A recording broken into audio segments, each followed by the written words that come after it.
3 manatlıq paxlavamın ləzzətinə inana bilməyəcəksiniz. Bilmirəm, tənbəl malı deyim ya kasıb malı deyim.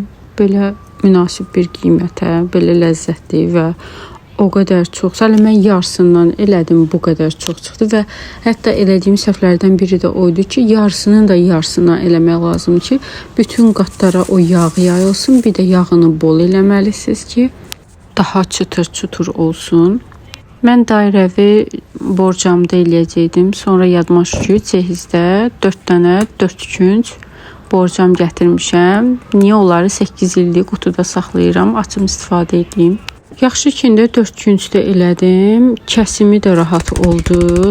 Hazırlamaqda. Qozları belə iri-iri sadəcə əzdim, çəkmədim. Yəni üyütmədim, çox belə iri-iri qalmağını istədim.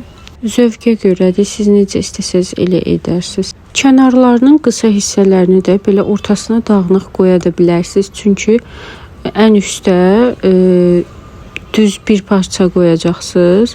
O da heç bilinməyəcək. Onsuz bunlar həm ortada bişəcək. Adi Azərbaycan paxlavası kimi olur da. Onda da qısa hissələri ortaya əlavə edirdik. Burada da həmçinin o üsulla getdim. Gördüyünüz kimi heç bilinmədi ki, ortada qısalar var. Yağı da elə əlavə elədim ki, kənarların bu kəsik hissələrindən ortasına, ən alta keçə bilsin.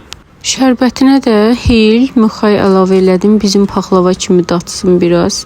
Çox qısa müddətdə una bilənmədən çox da dadlı, çox da asan və çox ucuz.